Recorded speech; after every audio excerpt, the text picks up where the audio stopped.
introducing myself. My name's Don Perner and I'm the IT coordinator at the college, and I'd like to welcome you here tonight for our one-to-one laptop information evening.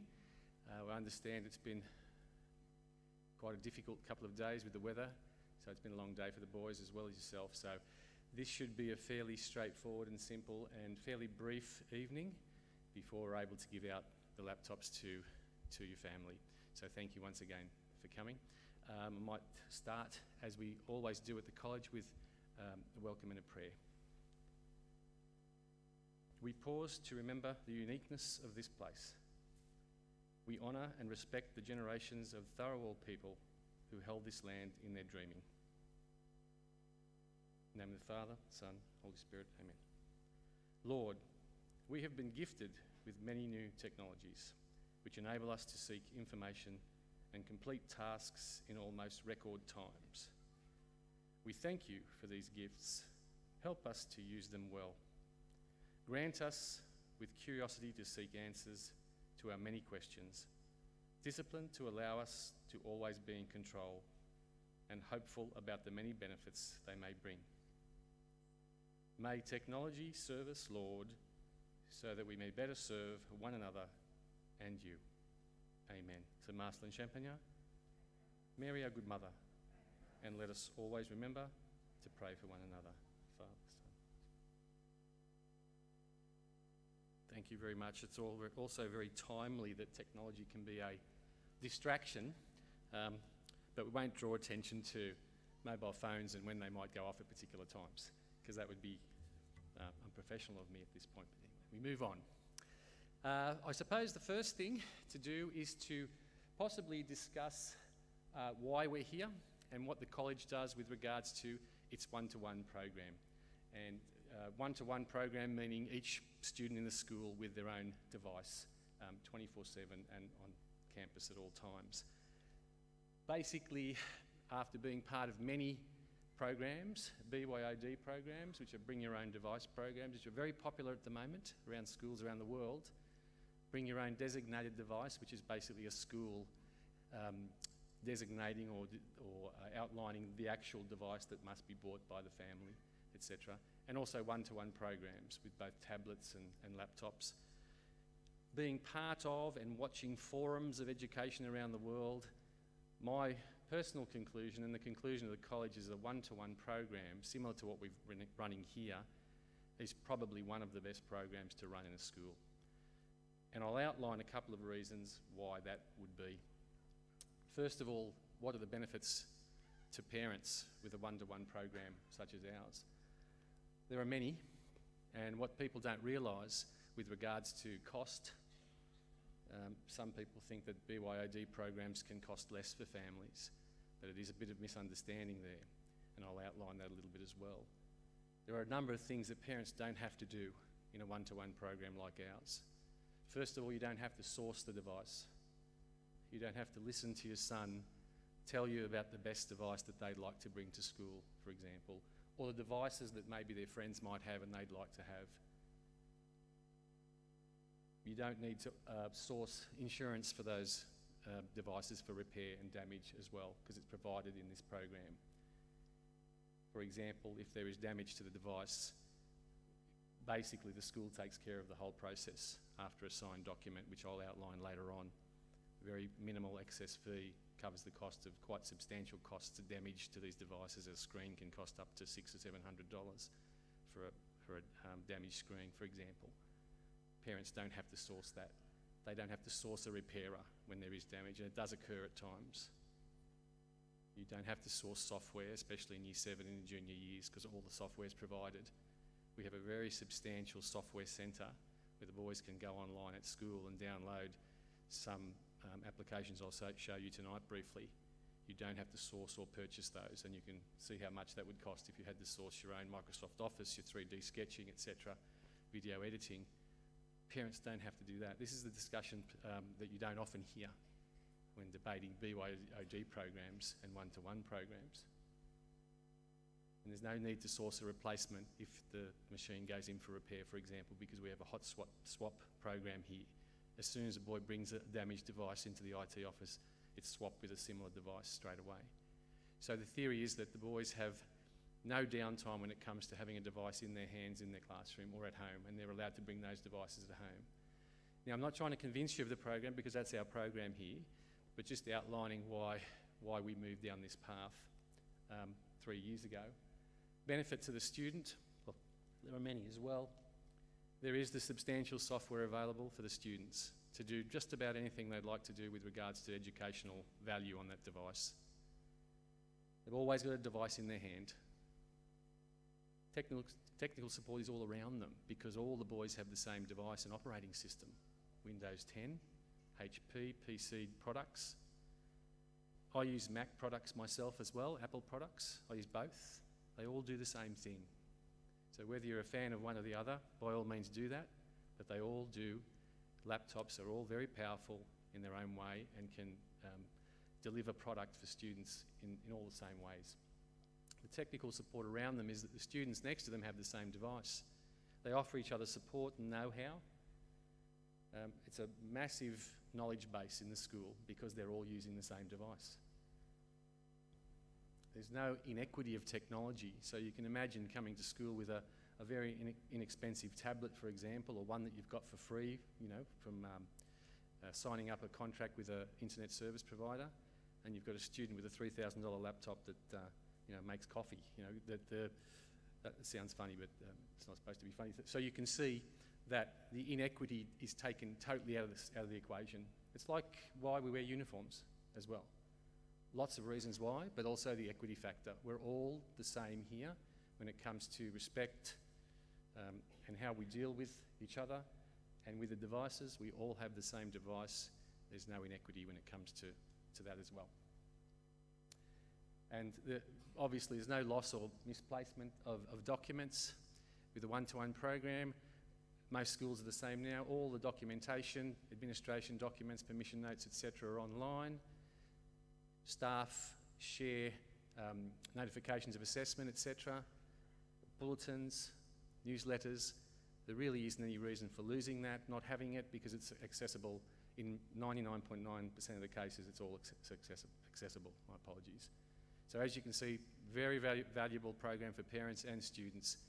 And ultimately, only a few that I've mentioned for staff is this, that there is consistency in the classroom. The teachers know what types of applications or programs the students can use. Full stop. They know that. They don't have to source different areas. They don't have to discuss with students what they have on their devices to be able to create some sort of product, audio, video, documentation or published documents. Very minimal technical support needed to be provided by the staff in class for the same reasons I've mentioned.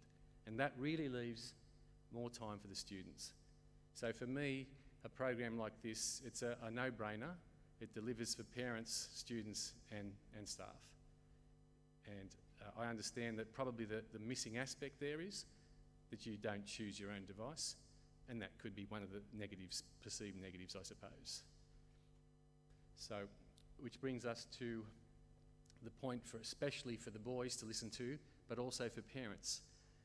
What can this device do for you now that you're in secondary school? Secondary school, big school, whatever they call it in primary school. It's the time where you start to explore what you're capable of. Different teachers to inspire you, different subject areas, responsibility as a growing young man, and you have this very, very powerful device that can do so much. And the reason why I emphasise this is because in my job, over the last 5-7 years, I suppose, we know, being parents as well, and I've got a 13-year-old and a 17-year-old, what young people like to use their devices for. And mostly it's not educational. And we know that. We know that. I see even the boys going like this. Even the boys in this room are going like that. And they know themselves because they are amazing entertainment tools. But boys, when you start here, you've got a brand new device out of the box that can do just about anything. Use it to grow as a person, to look for future career possibilities about your interests with design, architecture, music, art, writing, whatever the device can allow you to do. Of course, young people like to play games and listen to music and download pirated material.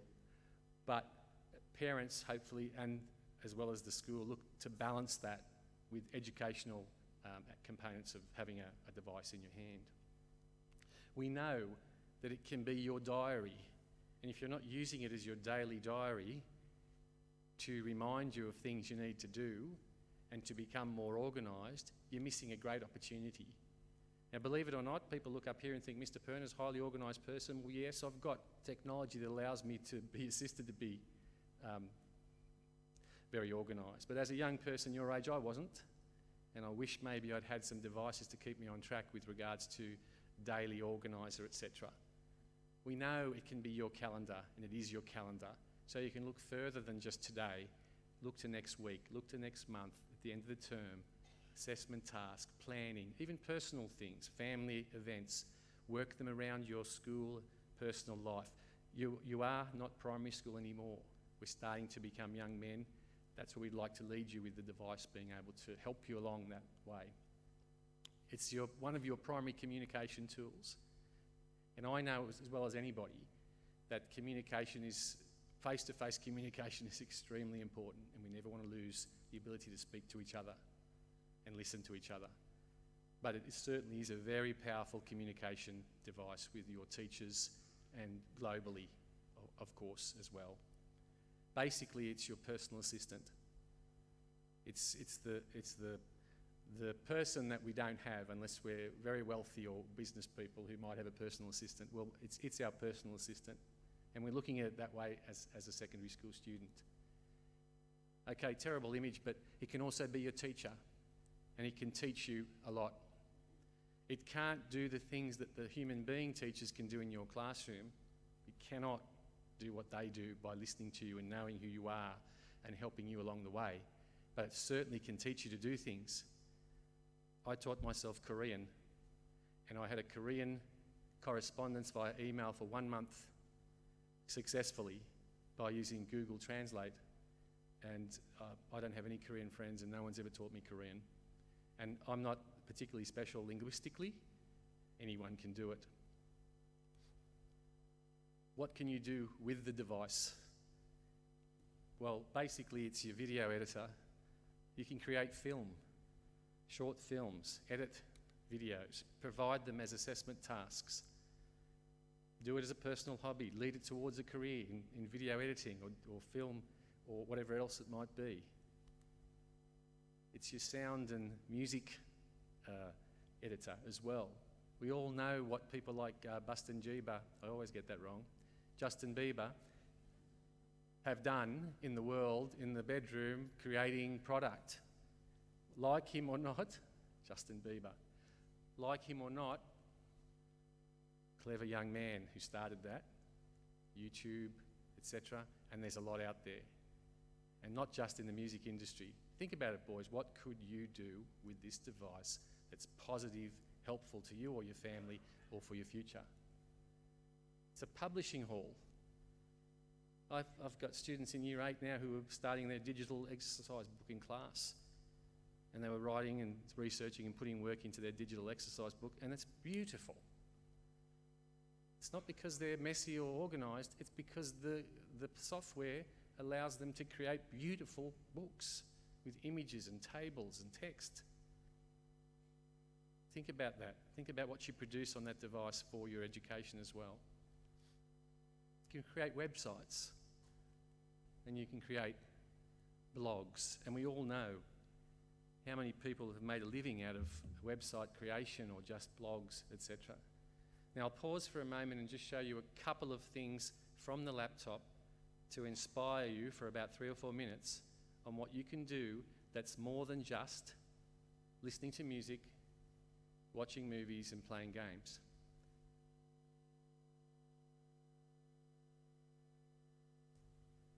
Now I'll just make sure you can hear me up the back. If you put your hand up, can you hear me? All right, thank you. If you look up at the screen, I'll start with a simple product called Google Docs. And in Google Docs, you click a button and it allows you to dictate your voice. Nothing too sensational, but think about how this could help you with regards to your studies or learning. Today is Tuesday, the 31st of January. We are at a parent information session. Now I'll just enlarge that so you can see what's been written. It can listen to my voice and it can write exactly what I've said. We are currently trialling a program at St Greg's where young boys who struggle with their reading are being challenged using Google Voice to Type to improve their reading by ensuring that they read well enough for Google to write it exactly as it's supposed to be written. You could do this at home. There's no specific software. You can do it on your phone. If I copy and paste that piece into Google Translate, I can change that into Italian, for example, on the right-hand side of the screen, and I can make it... Oggi è martedì 31 gennaio, siamo ad una sessione informativa genitore. Oggi è martedì, il 31 gennaio, siamo ad una sessione informativa genitore. You can teach yourself a language. Let's try the Spanish. Hoy es martes 31 de enero, estamos en una sesión de información a los padres. And everyone's favorite, Japanese. 今日は1月31日火曜日です。私たちは親情報セッションに参加しています。Thank you. Theoretically, you could teach yourself any of these languages at home. Let's move on. SketchUp. 3D sketching. We can, and the boys can do this as well, quickly create 3D objects. And I'm not an expert at this by any means. And we can design houses, buildings, etc., if that's your bent. I had a student last year who designed the extension to the family home and then geolocated the drawing on the planet so they could see where the sun would shine in summer so that they could maximise shade, light, air conditioning, etc. You don't need to be a university graduate to be able to do this. How many students have used Google SketchUp before? Well, you've got something to look forward to. Earlier on, I created one to look at. You can see how simple it is to create what I said about professional industry standard work with that laptop you're going to receive tonight.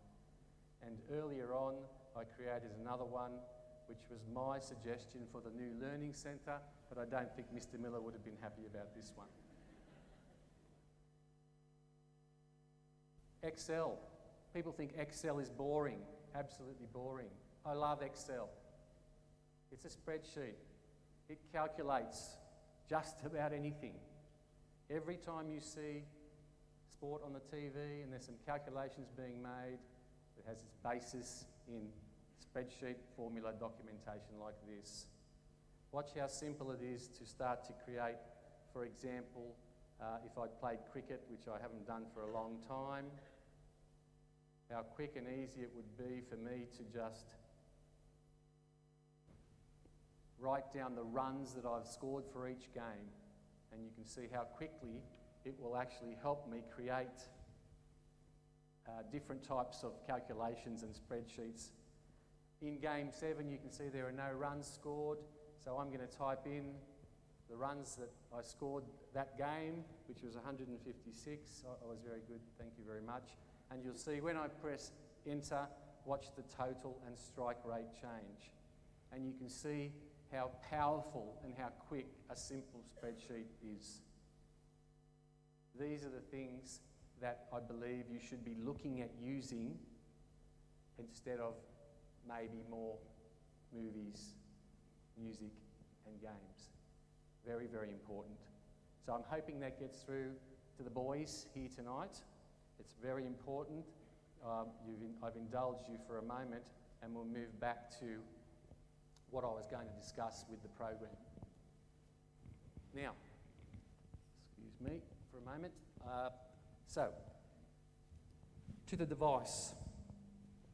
We'll move on slightly, and you'll see some people are very interested in this.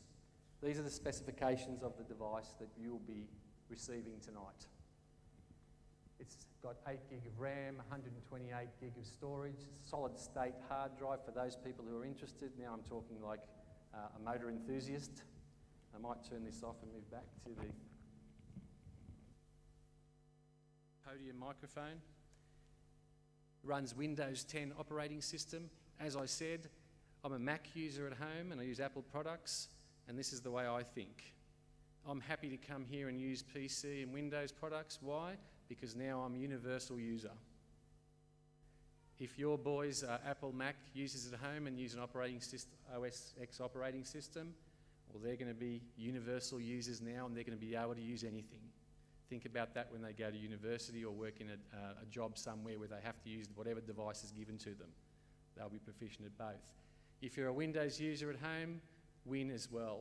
You'll seamlessly transition into this program tomorrow morning. It has a 3-year accidental damage policy. I spoke a little bit about that earlier. Just quickly so you know, if there's damage that occurs to the device, the boys are to take it to the IT office, which is next to room 104, and my IT department, who I'll introduce in a moment, will process that damage with a note to be filled in by the student and the parent with the accident that occurred. Please remember that it's an accidental damage policy. It's an insurance company that processes this, not us. If there's no accident there, they will not process it under the accidental damage policy, and then we may be liable to payment in full of the damage that's occurred. Or if the damage is caused on purpose, for example, then you are liable to pay for that entire repair.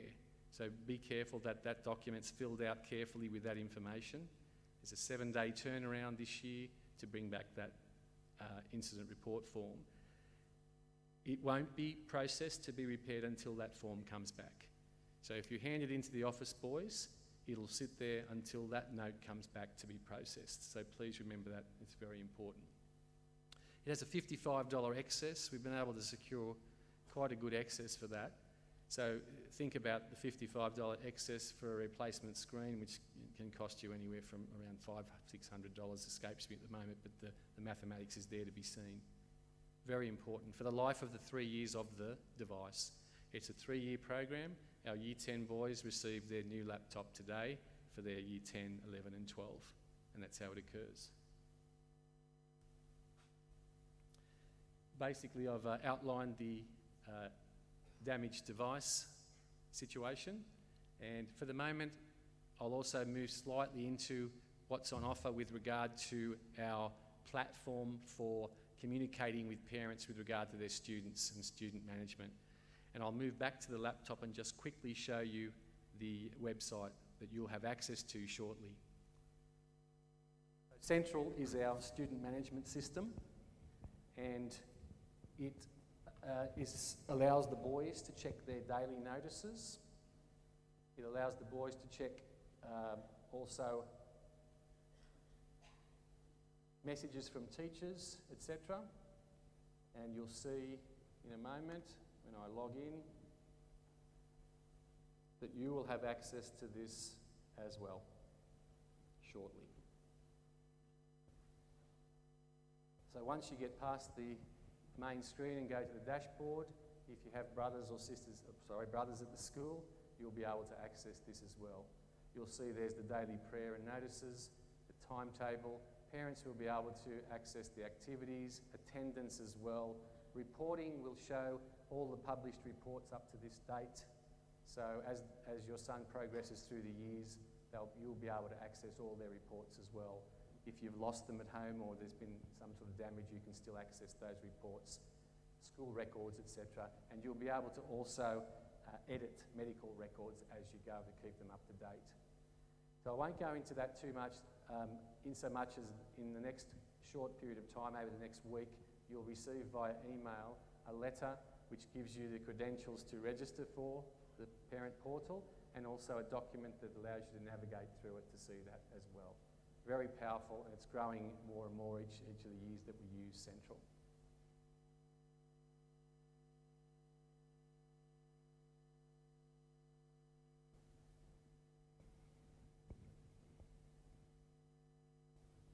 Now, just before, what I might do is I might actually tell you what will be happening with the rollout in a moment, but then I'll hand over to Mr. Miller to address you as well in a short time. So what will happen in a moment is that you will be bringing your student acceptable use agreement form to the desks in the far right, which have alphabetical posts on them for your surname to break it up into 5 groups. If you have forgotten that note, I placed 50 on that desk over there with some pens. They seem to be used up for the moment. If you don't have one, please come and see me. And then you'll be given a laptop, a protective bag, and a charger. Now, gentlemen, you can attempt to use them tonight. I would prefer that maybe you didn't do too much with the device with regards to changing settings, etc., because tomorrow morning they will be in a boot camp. And I like the boys to have a similar base platform when they open up that device and log on. Please feel free to have a look at the device tonight, but please don't do too much to that, the workings of that system at all. You may not be able to do too much off-site anyway, so you'll have to wait till you come in, and period 1 and 2 tomorrow you'll be taken through by facilitators on your device, how to use it, the operating system, Central, Google Drive and Classroom, which will be our communication with students in Year 7 and with their teachers, a virtual classroom, email, and also expectations of the school. So that will happen tomorrow. So anything that I haven't told you tonight is probably because you'll learn all about that tomorrow. So in a moment, I'll hand over to Mr. Miller, and then Mr. Miller will ask you at your leisure to come over to the tables over there where I have my IT department, Mr. Robert Bissett, Mr. Paul Putland, our systems administrators. I also have Mr. Alex Bryan, our 3rd technician. They're highly capable, highly knowledgeable, and will help you if necessary tonight and for the boys while they're here. And I've also got Mrs. Miller, and I've got Mrs. Simmons helping out as well. So I'll hand over to Mr. Miller. Thank you very much.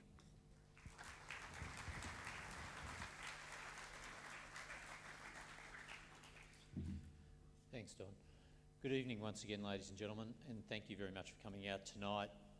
One thing I will say is that we always start these meetings at 7:30 at night. I never start at 7, I never start at 8. It's always 7:30, so there's no discussion or misunderstanding about my timing. And I always start on 7:30. They usually go for about an hour. Tonight will be an exception. But the only other one would go longer would be the co-curricular night for Year 7 and 8. That might go for about an hour and a half. But normally, any information like that sort of thing, we usually stick to the hour. But one thing, Mrs. Murphy, I've got something up here that belongs to you, so if you'd like to see me at the end of the night, I can fix you up with that. Also, I'd ask Alex Bryan to come up. Alex is an ex-student of the college, and as Don said, he's working in the IT department at the moment. But Alex has joined us this year, and he is going to work with us in that IT role, because Mr. Singh was doing it last year and he's moved into full-time teaching role for us. But Alex is at the uni at the moment and he's doing a Bachelor of Technology, and he finishes that in June. And I didn't get the chance to welcome him this morning because he wasn't here. He wanted to come for you tonight. So welcome to the staff, Alex. Good on you. I'd just like to say thank you to the staff who are here tonight. Don has obviously been presenting for us, and that's been great. But also, as he said, Mr. Bissett, Mr. Putland down the back, and Alex is there with them just to support you in getting these laptops distributed for you easily tonight. But Mrs. Miller, Director of Teaching Learning, she's come along to help with the distribution. And Mrs. Simmons, who's the Assistant Year Coordinator for 7. You met Mr. Wilson this morning, who was also here. but Mrs Simmons is the assistant year coordinator, so when he's not around, she will be there to fill that void for us as well. But it's great she's come along to support it, and Mr Brennan is the doorman down the back you met on the way in as well. So I thank them very much for coming along tonight. Just a wash-up of today. There were a number of things that happened, and hopefully it was a great day. Talking to the boys coming through, they had various superlatives that they were throwing at me. Good, great. And there were a few extensive ones, which I was very impressed with. Their vocab, it was great to hear. And they're voluntarily coming back again tomorrow, which is even better news. So obviously the day wasn't too bad for them, so that's good news. But we did have a few problems with buses and car pickups and all that sort of thing. And it's a matter of working through those. So, and when I was talking to Matt this afternoon, I said, how did you go with the boys down there? And he said, well, I got them together as a group. And I said, okay, put up your hands, the boys who are getting picked up at the eastern side, so the Campbelltown side. He said about 20 put their hand up. And I said, okay. And then he said to them, okay, well, who's getting picked up down at the western entrance? And he said, oh, about 10 or 11 put their hand up for that. And he said, well, who doesn't know where they're getting picked up? The majority put their hand up for that.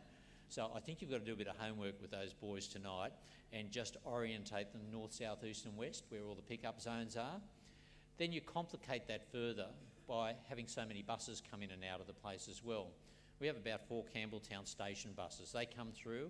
Matt can tell you all the numbers on them because he looks after that side of it for me. But then we also have buses that go to Camden. We have a couple there. We have one that goes out to Minto.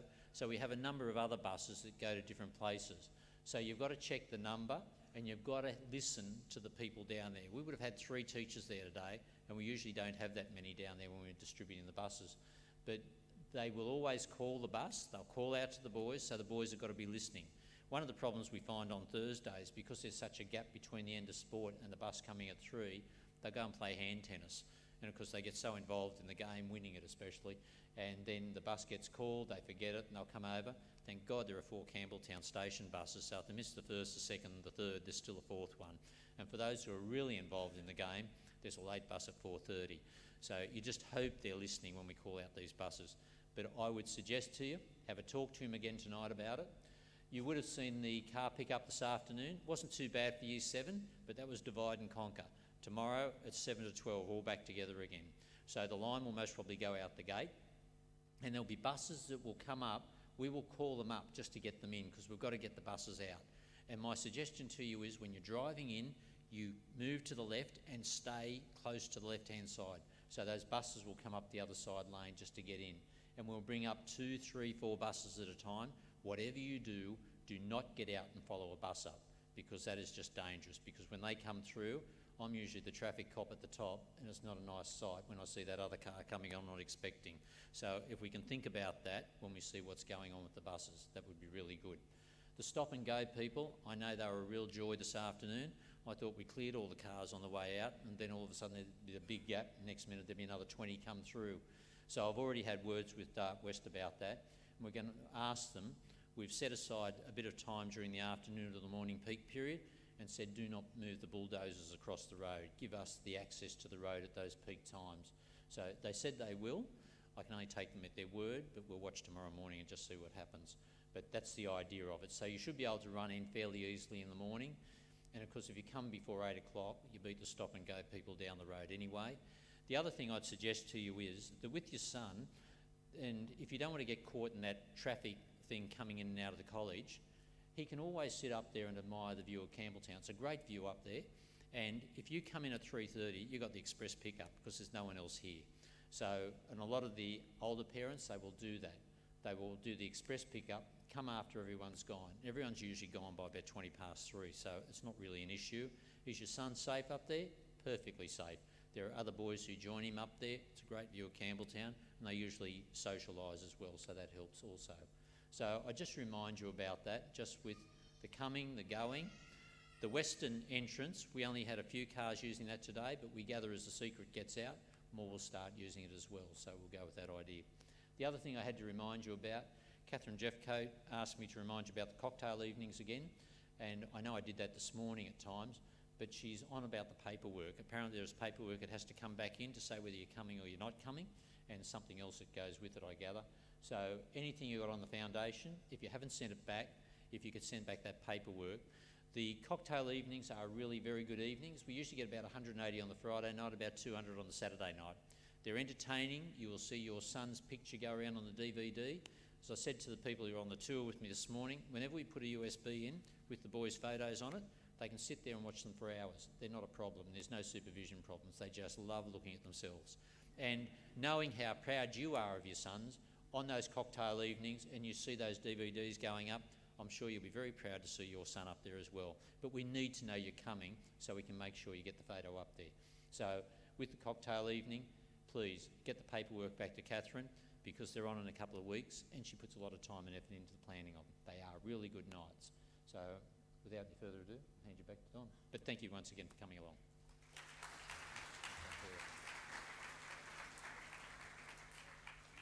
Thanks, Mr. Miller. All right, thank you so much for coming one last time today with your sons to pick up their laptops. Remember, it's a moment in time, gentlemen.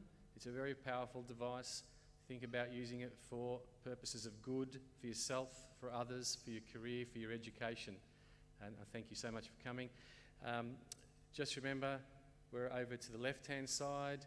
There's still some forms if people have not brought them tonight with pens.